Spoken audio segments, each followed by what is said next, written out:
A democracia surgiu na Grécia Antiga no primeiro milênio antes de Cristo.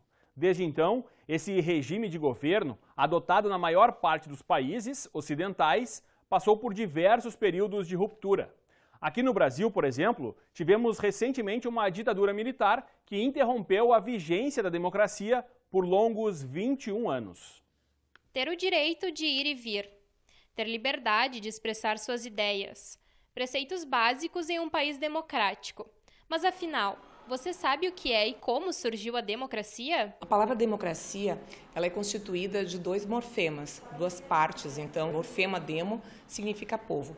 Já a segunda parte da palavra, cracia, vem de uma ideia de poder, de força e de governo, né? Então, a origem da palavra vem lá da Grécia Antiga, né? Então, os gregos, no grego, tinham, né, já essa concepção da democracia, que seria o governo do povo. No entanto, mesmo que a democracia já tenha mais de 30 anos, esse regime de governo sofreu descontinuidades brutais.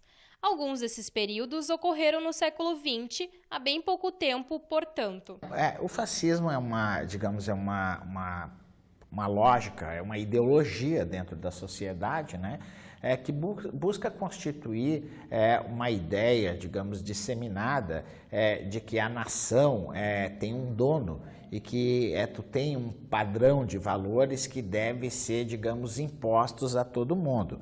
É mais ou menos assim que a primeira vez que a gente ouve falar do fascismo foi no período, digamos, entre a Primeira e a Segunda Guerra Mundial, justamente em função da desagregação do quadro na Europa e da promessa de determinados indivíduos constituídos de um carisma muito forte, a começar pelo Mussolini na Itália, que prometia então a restauração de uma sociedade segura. O desdobramento mais violento do fascismo é o nazismo alemão, né? Mas outros regimes houveram, o Franco na Espanha também constituiu, e mesmo em algumas perspectivas, digamos, ideológicas diferentes, nós podemos dizer que um Estado fascista também se perpetuou no leste, com o período stalinista na União Soviética, outras experiências que envolvem o leste europeu. As bibliotecas são fontes valiosas com materiais para entendermos um pouco mais sobre a democracia,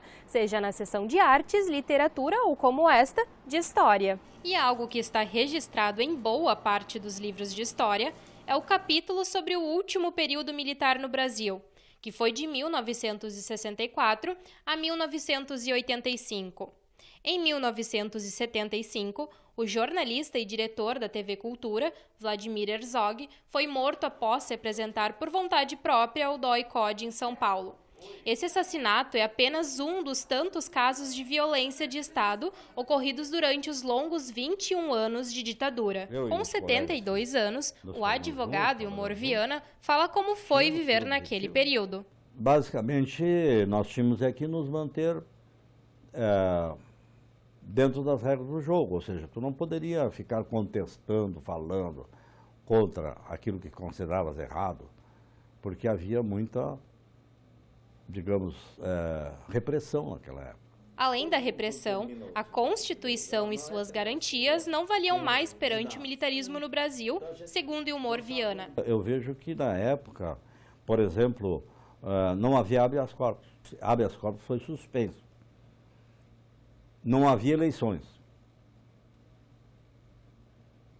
Não havia eleições para governador, para prefeito das capitais, e não havia eleição para prefeito nas áreas chamadas de segurança nacional. Então nós ficamos um período muito grande sem votar, só votando nos cargos de deputado estadual, federal, até cargo de senador, uma época, tinha o chamado senador biônico, que não era eleito. O que aconteceria se a nossa democracia sumisse?